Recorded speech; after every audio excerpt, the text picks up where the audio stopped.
2.5 साल का नजरिया अगर आईटी में आपका है तो ही आप एंटर करें, और बालाजी आपको तो होल्ड करना ही पड़ेगा। अच्छा, एक बहुत इंटरेस्टिंग थीम चल रही थी कुछ दिनों से, रेलवे की, बहुत सारे स्टॉक चल रहे हैं, तो इसी से संबंधित एक सवाल पूछा है वरुण शुक्ला ने। वरुण ने आरवीएनएल के 50 शेयर्स खरीदे हैं, 74 रुपये 45 पैसे। चार्ट दिखाइए इसका, और ये कह रहे हैं इन्होंने आज ही खरीदे हैं, तो इसको क्या करना चाहिए? 2 साल तक ये होल्ड कर सकते हैं, पहला सवाल। और दूसरा, आईआरएफसी भी है इनके पास 130 शेयर 3280 के, लॉन्ग टर्म व्यूज में क्या करना चाहिए? आरवीएनएल और आईआरएफसी। देखिए अगेन ये वही क्वेश्चन रिपीट होगा कि अगर मेरा नजरिया 2-3 साल का है तो मैं कोई भी प्राइस पर में आ रहा हूँ। यहाँ पे हमने अपने क्लाइंट्स को भी 33 रुपये में दिलवाया था। हम लोग 50 के आसपास हम लोग एग्जिट हो गए थे, उसके बाद में हम भी मिस कर चुके हैं। वापस एंट्री हमने नहीं करवाया है। मिस होना एक बार ठीक है, लेकिन चेस करना थोड़ा दिक्कत की बात आती है। तो यहाँ पे इनका नजरिया 2 साल का है। आपका स्टॉप लॉस 60 रुपये का होगा, जो इसके प्रीवियस स्विंग लो है, उसके नीचे के मैं स्टॉप उसके उससे और टाइट स्टॉप लॉस में नहीं दे पाऊंगा। तो अगर आपका नजरिया 2 साल का या उससे ज्यादा का है, आपके स्टॉप लॉसेस जो होंगे वो 60 के होंगे। और इसमें जो इमीडिएट हर्डल है वो 84 का है। 84 के ऊपर क्लोज आता है तो स्टॉक जो है फिर एक 100-110 तक के लेवल आपको दिखा सकता है। तो वो आपका एक ट्रेड सेटअप इस तरह से रहेगा।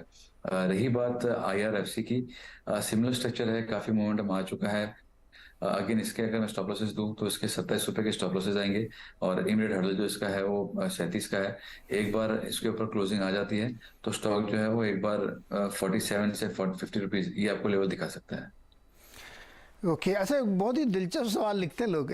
स्वप्निल ने एक सवाल लिखा है गौरव जी आपके लिए, कि if I can buy 1 lot of call option in Nifty today current levels पे तो क्या होगा, क्योंकि ये कंफ्यूज है कि रिलायंस नहीं चल रहा है। आप देखिए बताइए। देखिए मैं हमेशा कहता हूँ कि आप ऑप्शन बायर अगर हैं तो आपको 2-3 दिन के अंदर मूवमेंट मिल जाए, उसी हिसाब से आप रखिए। अगर ये कल के एक्सपायरी का रखते हैं तो फिर दिक्कतें फिर बढ़ जाएंगी। एक दिन में तो मूवमेंट हम आए या ना आए। अगले वीक का भी एक्सपायरी अगर आप लेते हैं, अगली एक्सपायरी का भी अगर आप कॉल ऑप्शन बाय करते हैं, तो मैं कहूँगा कि थोड़ा डिक्लाइंस का अगर अगेन वेट कीजिए। सपोर्ट्स पे एक बार आ जाए, 18,050-60 जो है वो उसके सपोर्ट्स हैं स्पॉट लेवल्स में। तो यहाँ से और थोड़ा आता है तो अब आप बाय कीजिए। अगर आप फ्यूचर्स का बाय करते हैं, यहाँ से 50-60 पॉइंट ऊपर आ गया, आप मुनाफा करके एक बार जा सकते हैं। आपको आरओआई भी अच्छा मिल जाएगा, 2-3% का आरओआई आपको मिल जाएगा आपके मार्जिन के हिसाब से। लेकिन अगर ऑप्शन लेते हैं, अगर 4-5 दिन के बाद में अगर यहाँ से 50 पॉइंट का या 70 पॉइंट का हुआ तो आपका टाइम तो निकल जाएगा। तो मैं वो सबसे कहूंगा आप इसको अवॉइड कीजिए। फिलहाल करंट भाव पे इसको एंट्री मत लीजिए। ओके, ये राय निकल के आ रही है आपके लिए। और राधे श्याम जी पंचकुला से हमारे साथ जुड़ रहे हैं। राधे श्याम जी, बताइए क्या सवाल है आपका?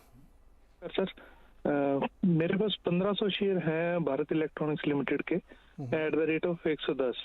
क्या करना चाहिए सर? इसमें बने रहना चाहिए या निकलना चाहिए इससे? बने रहने के लिए लिया था या ट्रेडिंग के लिए लिया था? नहीं, ट्रेडिंग के लिए लिया था। ट्रेडिंग के लिए लिया था, और 10 रुपए का नुकसान कर लिया आपने, है ना? जी गौरव बताइए, सर, 10 रुपए के। हाँ, बोलिए बोलिए।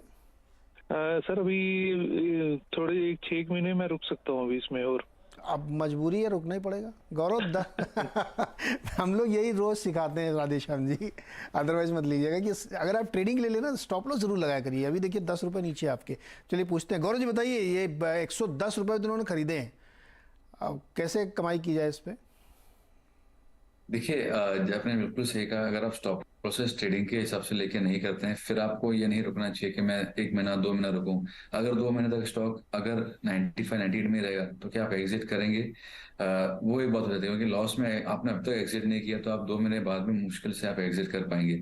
तो यहाँ पे जो एक वीकली चार्ट उसमें 55 वीकली एवरेज का सपोर्ट, काफी अच्छा सपोर्ट जो है, जो 200 से थोड़ा नहीं है, वो 90 का है। तो यही मैं एक बार स्टॉप लॉस सुझाऊंगा यहाँ पे इनके लिए। क्योंकि आप इसके मंथली चार्ट देखिए तो राइजिंग ट्रेंड लाइन का हर्डल जो है वो एकदम 110-111 में है। तो यहीं पे हमने अपने क्लाइंट्स को भी कहा था, क्योंकि डिफेंस की बातें आ रही थी, तो हमने क्लाइंट्स को यही कह रहे थे कि यहाँ पे ब्रेकआउट आने का इंतजार कीजिए, फिर आप बाय कीजिए, यहाँ पे बाय मत कीजिए। और एग्जैक्टली वहीं के लेवल से अगर आप देखेंगे तो एक बड़ा फॉल तो नहीं आया, बट 110-112 वाला 100 रुपए के करीब आ गया, 100 रुपए के करीब आ गया। तो मेरे हिसाब से यहाँ पे आपको थोड़ा नजरिया लंबा भी रखना होगा, और आपका जो स्टॉप लॉस होंगे वो 90 रुपीज के होंगे। 90 रुपए का स्टॉप लॉस लगाइए और नजरिया बड़ा करना पड़ेगा। मुदित गर्ग ने सवाल